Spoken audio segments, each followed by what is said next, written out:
Our program exhibits today a program that gives you update and news update po para po sa ating mga kaganapan dito po sa bansang Pilipinas. At syempre po, it's about industry, kung paano yung ating economy ay patuloy na bumabangon. But this day is a very interesting day sapagkat ito ay tungkol sa ating mga ka-exhibit na mahilig mag-motor. It's time to pay back kasi we have to give para namang regalo sa ating mga pagpapagal, paghihirap naman natin yung many years na tayo po ay nagtrabaho. We have to give our life. Isa naman siyempre yung talagang good investment. So ngayon po, narito po kami live here at Thomas Morato, dito po sa Royal Enfield. At siyempre po, makakasama natin mamaya ang ating pong special guest ka. Come on, puntahan natin sila. For example, let's say kaya po.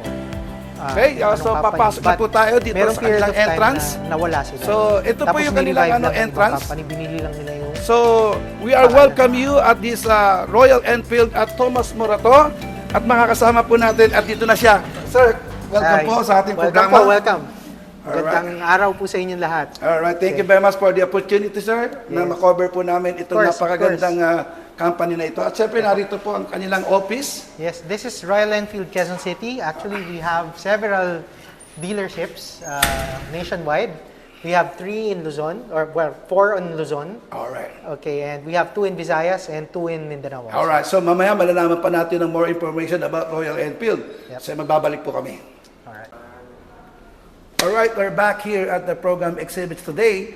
At kanina po, nakisinabi natin sa lahat po ng ating mga ka-exhibit na it's time to pay back. Di ba? Yung lahat ng ating paghihirap, siyempre, kailangan naman natin magkaroon ng, siyempre, bigyan natin ng ligaya yung ating sarili at ang ating pamilya. Especially, this is a good investment. At pag naghahanap po kayo, mga kamotorista natin, ng isang napakaganda at napakatibay na motor, walang iba po. Narito tayo ngayon sa Timog Avenue. Kasama po natin ngayon si Sir John O. Mendoza, ang siya pong National Marketing Manager ng Royal Enfield. Sir, good morning. Hi, good morning to everyone. Thank you for viewing this video. Yes, sir. Talaga namang napakaganda at we'll say luxury motor, but ito po ay para naman po sa worth it na pinaghirapan natin. Yes, actually our price, well, to tell you the history of Royal Enfield, we are the oldest motorcycle company in continuous production. Sabihin, mula noong 1901 hanggang ngayon po, hindi pa po natigil ang ating pag-produce ng motor at tuloy-tuloy lang po tayo. Alright, so nabanggit niyan, sir, pag-usapan natin yan. Yes. The oldest manufacturer ng motor. Yes. Saan ba to, ano ba history nito? Ba't natin nasabi? At meron kayong slogan na made like a gun. Made like a gun. Made like a gun, okay? Ganun po katibay ang ating mga motor. Sige, sir. Bigyan mo kami ng konting brief history ng kaya siya made Royal like a gun. In the 1800s, when the company started, they were producing small arms. They were supplying the British military, actually. It's very similar to how BSA started, yung Birmingham Small Arms. Yes, sir. Parang ganun din. And then eventually, they moved on to bicycles and then motorcycles. So back in 1901, they produced their first motorcycle, Royal Enfield. So 1901 pa po yun. So why it compare it to guns, sir? Because guns are very precise machines and they are very durable. So this is what we are all about. Actually, it's all about yung tibay ng mga motorsiklo natin. It's like a gun. Yeah, made like a gun, and it's very precise. Blasting. Okay. No nonsense. Actually, our bikes, they don't have much in the way of rider aids, except for maybe ABS. But it's what true motorcycling is all about. So if you can see our motorcycles, they're all classically designed. They're like bikes from the 60s and 70s or 50s even. No nonsense in the sense that when you ride one, it's just you and the bike. No electronic nannies. Ibig sabihin, kung ano yung input mo, yun ang gagawin ng motor. Wala siyang, hindi kanya kokontrolin. Galing naman. Motorsiklo talaga siya. Yes, so talaga nakaka-amaze po itong talagang mga uri ng motor na pinroduce po ng Royal Enfield. Sir, you are talking about history, the company history. Sir, ito po bang mga motor natin, can we classify it as mga vintage? Meron kayong mga vintage motors? These are all classically designed. If you compare them to bikes from the 60s, the 50s, and 70s, they are all very similar. Maybe except for the Himalayan. All right. There's just one model that's it's an adventure bike or a dual sport bike. Yan, medyo bago. Pero all our models, the GT, like a vintage Continental GT, actually, they all harken back to the old models of Royal Enfield. Like, for example, the Continental GT 650, Yes. it goes back to, if you can show that plaque over there, Britain's can you show it, fastest 250. Our cameraman? Yeah, Britain's fastest 250, the Continental GT. It was first introduced back in the 60s, if I'm not mistaken, back in 1962 yata. It was the first factory cafe racer motorcycle that was very popular with the teens back in the UK nung lumabas yan. Kasi siya, pag out of the box, cafe racer na siya. Ganun. And I think that is your advantage to other motor supplier. So ano Probably yung pagkakaiba nyo siguro dito? How can you, ano ba yung talagang matinding feature nyo to masabi natin na unique talaga ang Royal Enfield to the other, nagbebenta rin po ng mga motors? Kasi right now, uso ngayon yung parang throwback eh. Throwback eh, no? If you want to ride like how they rode back in the 60s, or if you're let's say how do I say it, an experienced rider who want to relive your past conquests with the old motorcycles. Parang nagba-back to the future. Opo. And or if you're a young guy who want that look, kumbaga yung mga ano natin, usong-uso yan ngayon eh, yung mga anong tawag dito, yung mga back to the future, parang throwback back to the future, basta medyo retro. Yes, uso ngayon yung retro. So these bikes are suited about to them.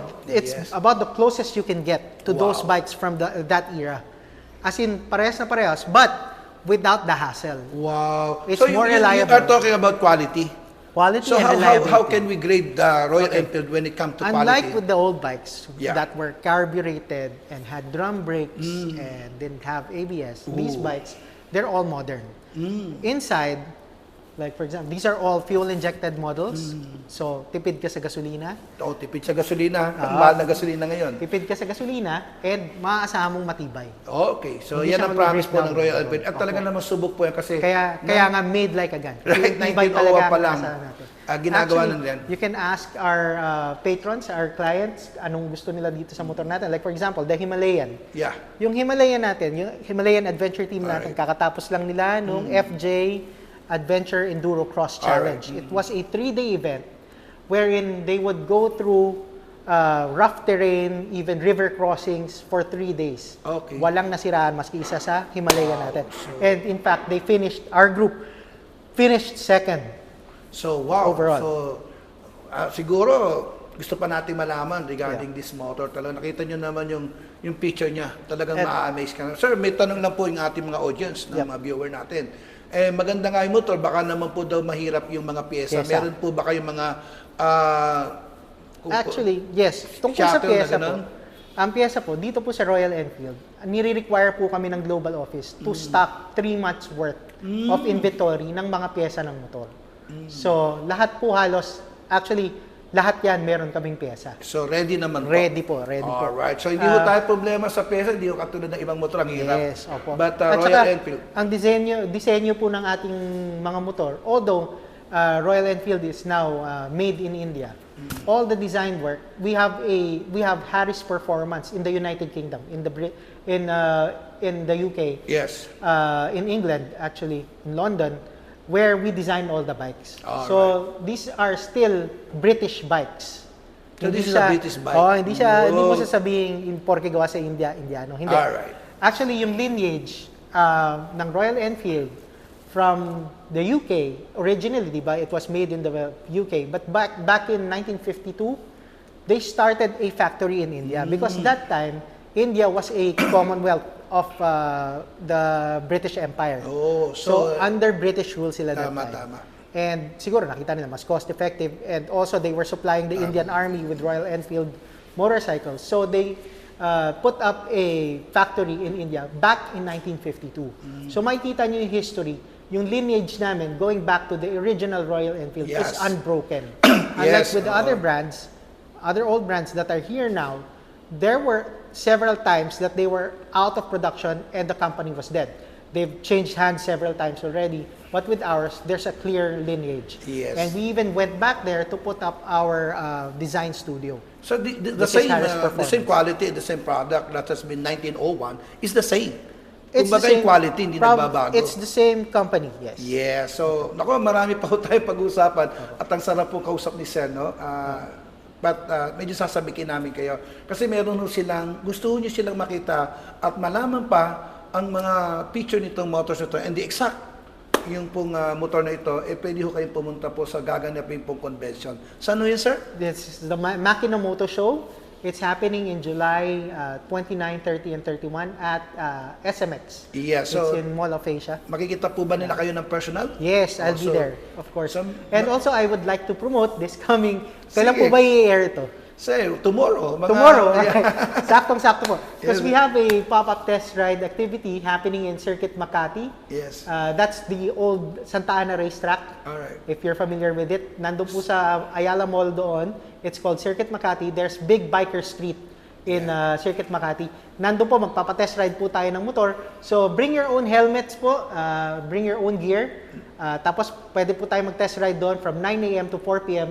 ng lahat ng ating mga models. Ayun, nakadalawang tayo information tayo. And another one. Two in one. So meron na tayo bukas na, sir. Kailan yun, sir? That's gonna be Independence Day weekend. That's June 11 and 12. 12 and then Father's Day weekend, we're gonna put up a show there also in Circuit Makati. Alright. Doon sa main entrance nila, nung hall. Magdi-display po tayo ng mga customized naman ng mga Royal Enfield motorcycles. So, and we will be displaying also 120th anniversary limited edition GT, Continental GT 650. Ano lang po ito? 4 lang po ito sa Pilipinas. Oh, so naku, yung talaga isa naman. ano po natin, i-display po natin. So I hope na makita ko kayo at alam ko sabik na kayo na pumunta noong June 11 and June 12. Yeah, and at the same time po, sorry. Sige, okay lang, sir. Sorry po. At the same time, Father's Day weekend, that would be June 17, 18 and 19, doon din po sa Circuit Makati. May test ride din po tayo doon. And then meron tayong may tambike po tayo. Pwede po tumambike lahat ng mga nakabig. Lahat ng mga nakabig bike. Sa big bike. Halika na mga ka-riders, no, punta na tayo doon. Meron po tayong mga special discounts, meron po tayong mga special prices na ipamimigay. May live music po tayo. I think that would be on the Saturday. Yes.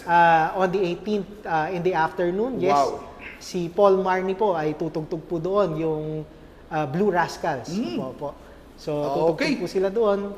And there, marami po tayong surprises. Mga activities at mga surprise pa. And may DJ po tayo. Yes. So, tambay, yung mga naka-bike dyan, punta lang kayo, Big Biker Street. Pwede po kayo tumambay. Alright. Naku, talaga naman punong-puno ng mga surprise itong Royal Enfield. Siyempre, hindi naman yun lang, kundi yung mismong picture ng motors nila. Yes. You will experience once in a lifetime na magkaroon tayo ng ganitong kamotor and it's time to pay back, right? Yes. So, sir, baka naman yung presyo, alam naman natin, quality, price is the same. Makakakuha tayo ng quality product. Actually, yes. Very, very high bang for your buck.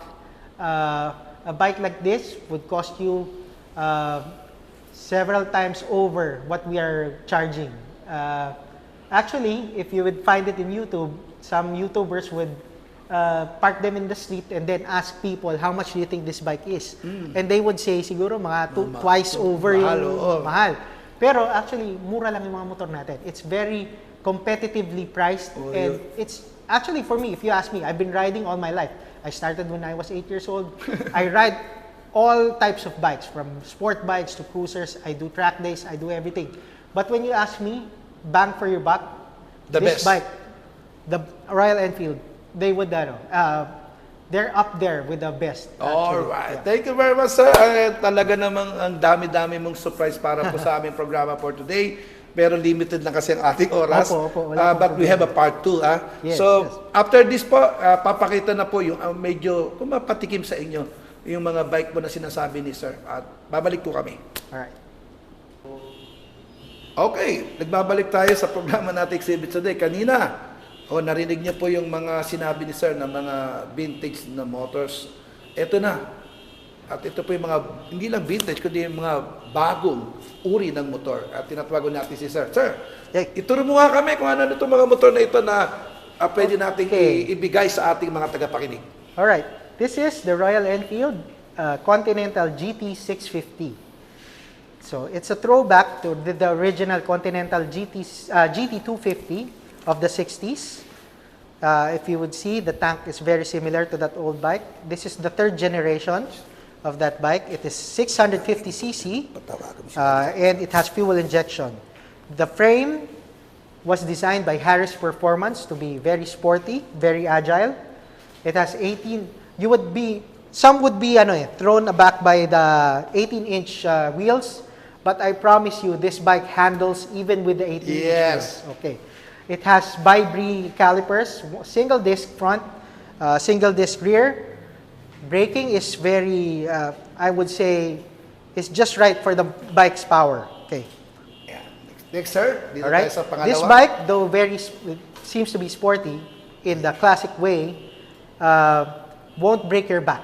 Even though it has clip-ons, hindi siya masakit sa katawan. Okay? You would notice, pagka binuhat mo siya, parang medyo heavy for new riders. But actually, when you're already riding it, it's very sharp, very agile. Nawawala yung weight niya. Actually, I've taken this bike to the track and I have passed 1,000cc motorcycles with this motorcycle, even though it only has around 49 or 48 horsepower on top. But the handling is very good. And that is why it can surpass even bigger bikes. Next. Okay? So we go to the next motors. Motorcycle, this one. Ito po, mas magandang color nito, color Yes, sir. scheme nito. So, saan tayo? Kita ba siya kahit na against the light? Okay. Okay, good. Alright. Next, this is the Interceptor 650, which takes its heritage from its namesake, the Interceptor 700 and the 750. So back in the 60s, Royal Enfield came out with an Interceptor 700 and then eventually the Interceptor 750. Or is it 750 and then 800? I can't remember. But that's the history of the bike. And this is basically the same bike as the GT650, but with a bigger tank, more forward footrests. So the GT650, it has a more rear set footrest and upright bars. So basically, it's the same bike, but it's more relaxed. So if you want something that's more comfortable than the GT650, but want the same performance and handling, this is the bike to get. This is the same bike. Alright, so Basically. yan po yung mga ilang sample lang po natin kasi marami pa ho silang mga motors na talaga namang ganda talagang you look like in a Hollywood, no? So pero punta ho kayo sa Makina, right, sir? Makina Moto Show. Makina, kailan yun to, sir? July 29, 30, and 31. Alright. SMX Mall of Asia. And then also, this is coming already this weekend, June 11 and June 12. There's a test ride activity that's happening in Big Biker Street in Circuit Makati. Alright. That's the old Santa Ana racetrack. There's a mall Yes, there. And there's this area there called the Big Biker Street.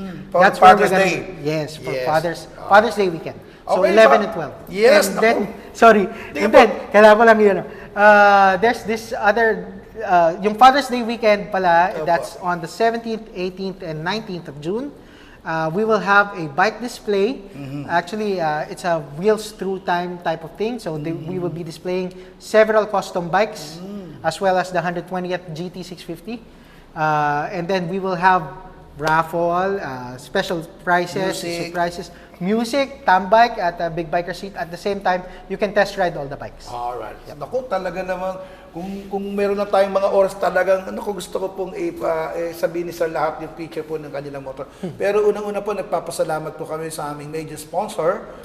Ito po ay nangyari po at sinusuportahan po namin ang lahat ng industriya.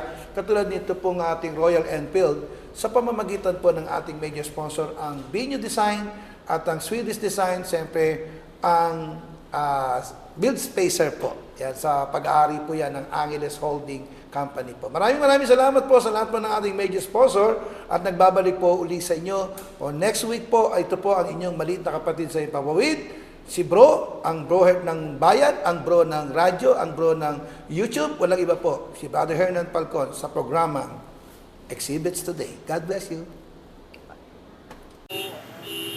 Alright, so this is the Interceptor 650 by Royal Enfield. It is a 650 parallel twin. Unlike other parallel twins, it's a 270-degree crank. So it sounds like a V-twin. Unlike yung iba, medyo nagtutunog single lang. Brrr. Ito, tunog V-twin siya. Tingnan natin pag start. So ayan yung tunog niya. Lots of character. Unlike with the other bikes na medyo anesthetized yung tunog. Ito hindi.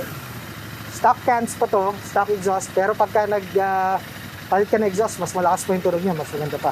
So, okay. Should we Should we ride it? Alright.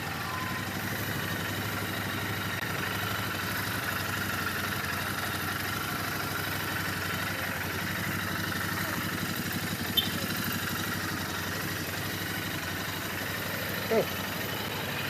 So, saan nyo ba gusto kulan? Doon na lang?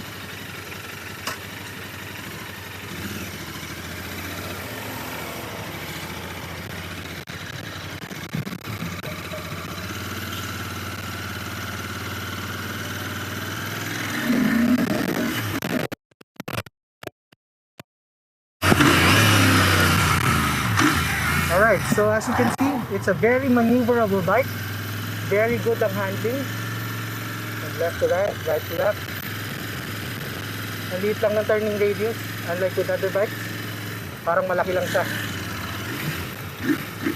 So, yan, ganda ng handling. Kaya nyo naman.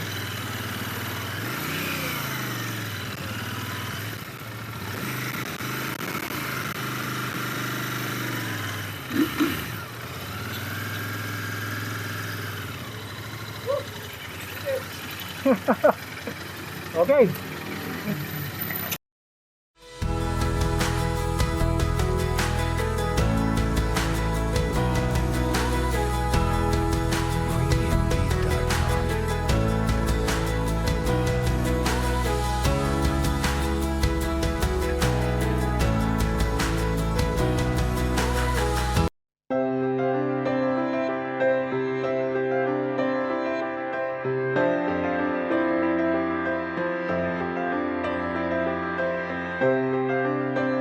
BNU Designs Incorporated, your one-stop exhibit stands solutions company. Our custom design and fabrication works is housed by our 13,000 square foot production facility. So from the planning stage, the design and specification process, 3D rendering, and the actual build, we have you covered. And our company is not just for your branding needs. With Swedish designs, we can also incorporate our works for your living space, giving a whole new meaning to home customization. And as we know that your office or workspace is the launchpad of your business, and you would like to ensure maximal business gains, we can design efficient, comforting, and pleasant workspaces, promoting quality performance within your employees. All made under one roof, we can ensure that everything you need for your branding, home, and workspace customization is within your reach. And with leadership backed with more than a decade of international design and research expertise, delivery of affordable quality is guaranteed.